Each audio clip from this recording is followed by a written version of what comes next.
Nous allons lire dans le livre de 2 Timothée, chapitre 3.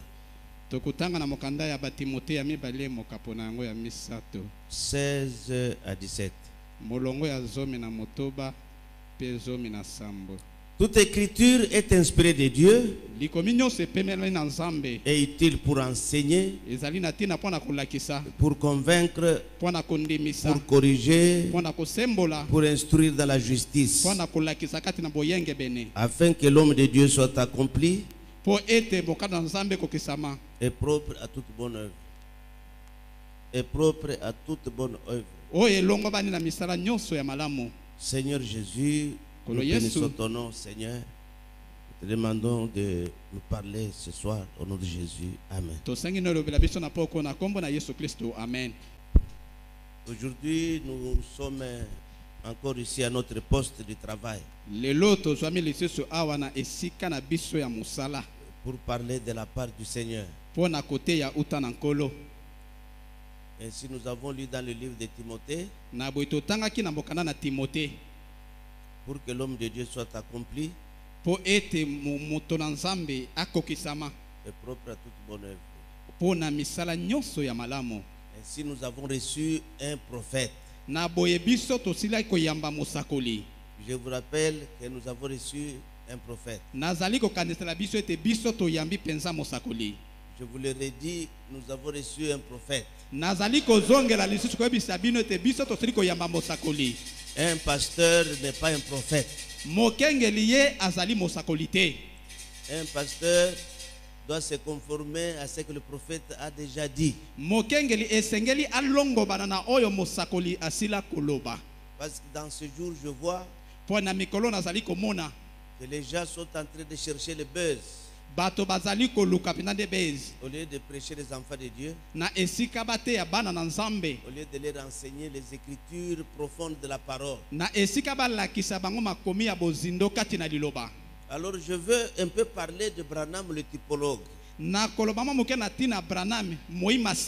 C'est pour introduire ce qui pourra être prêché le dimanche. Branham le typologue. Un typologue, c'est quelqu'un qui est capable de prendre quelque chose dans sa forme naturelle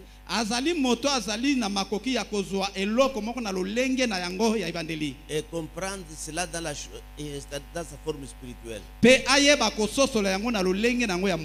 Alors lui est le seul typologue que nous connaissons. Parce que lui, quand il entre dans le type, il comprend très bien les choses. Ainsi, dans chaque âge, Dieu sait chercher un homme. Cet homme-là, il sera l'absolu pour les autres hommes de son âge.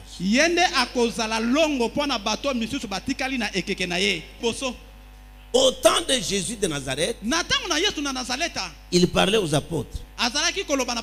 J'ai encore beaucoup de choses à vous dire que vous ne saurez pas porter maintenant. Mais quand le Saint-Esprit va venir, c'est là que ces choses seront annoncées. Et le jour-là, c'est ce jour-ci.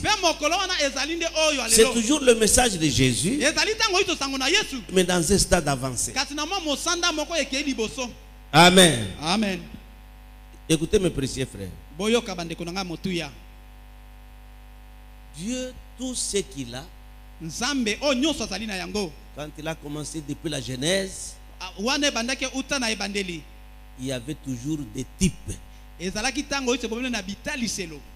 Branham, pour comprendre le Nouveau Testament, il étudiait d'abord l'Ancien Testament. Parce que l'Ancien Testament était le naturel. Et pour saisir le spirituel, Il fallait d'abord voir qu'est-ce que le naturel montrait. Quelque chose qui a été fait dans le naturel, vous pouvez la comprendre dans le spirituel. Voilà pourquoi nous avons reçu un prophète typologue. C'est parce que lui peut aller dans l'Ancien Testament. Il jette le regard dans l'Ancien Testament et il montre ce qui doit avoir lieu dans le Nouveau. C'est ça l'importance d'un prophète majeur. Ici dans la démonologie, paragraphe 17. 12 novembre 1953. Par exemple dans la Bible. Par exemple dans la Bible. Si un songeur avait fait un songe, ou si un prophète avait prophétisé, ils avaient une plaque appelée Urim Tumim, caron porté sur la poitrine. Et lorsque les gens se présentaient devant cette plaque et parlaient, et que ces lumières brillaient sur la plaque, Dieu approuvait cela, que c'était la vérité. Si cela ne se reflétait pas sur la plaque, donc la chose était fausse. Maintenant écoutez, le diable est venu et en a produit une contrefaçon. Il a pris une boule de cristal. Tout ce que Dieu possède, toutes choses dans le naturel, est le type du spirituel. Je sais que je suis un typologue. Et je crois que chaque chose dans le naturel est un type d'une chose dans le spirituel, n'est-ce pas? Quand vous voyez un homme dans le naturel, c'est le type de Christ dans le spirituel. Quand vous voyez une femme dans le naturel, c'est le type de l'église dans le spirituel. Et quand vous voyez quelque chose comme ça dans le naturel, ça veut dire ceci dans le spirituel. Dans le naturel, Israël était en voyage. Dans le naturel, Israël était une autre famille et les enfants de l'autre étaient une autre famille. Dans le naturel, il était interdit que les enfants de l'autre puissent se marier avec les enfants d'Israël. C'est dans le naturel. Dans le naturel, il n'avait pas le même sang. Il y avait quelque chose qui était différent. Il fallait la pure famille d'Abraham. Et pour trouver la femme pour Isaac, il fallait aller dans la propre famille d'Abraham. Et il fallait faire jurer Eliezer qu'il ne puisse pas aller dans une autre famille, qui n'ose pas aller dans une autre famille.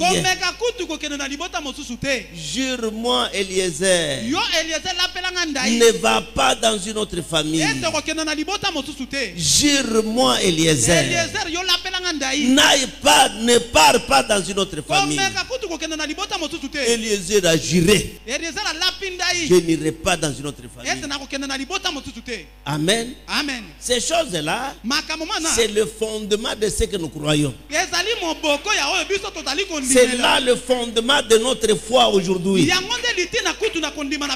Nous ne pouvons pas aller en dehors du sang. Le sang aujourd'hui, c'est le message. Jure-moi, prédicateur, tu n'amèneras pas ce peuple en dehors du sang.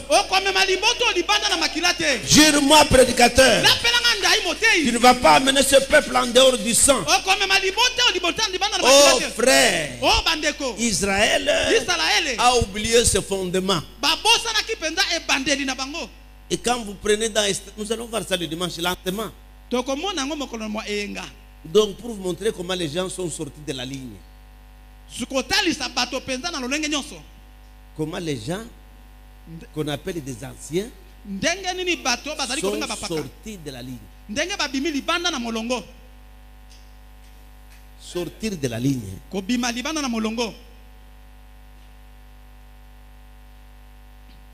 Quand Israël a fait cette erreur-là,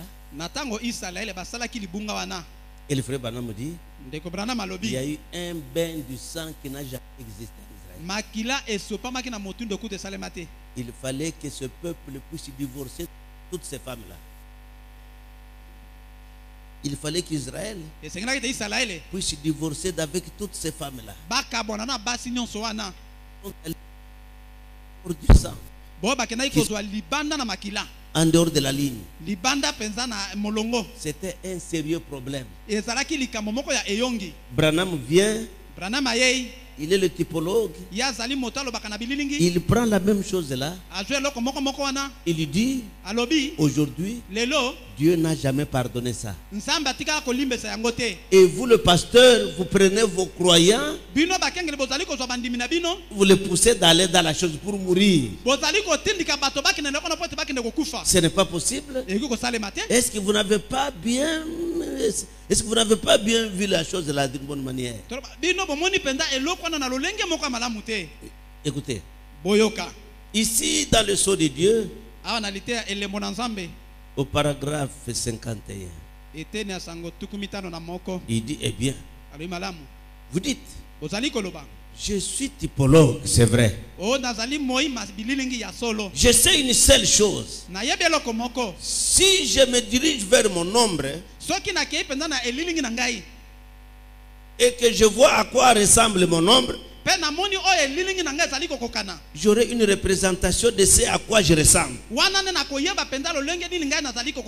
Si je suis un animal à quatre pattes ou un oiseau couvert de plumes ou n'importe quoi que cela est, cela projettera une ombre.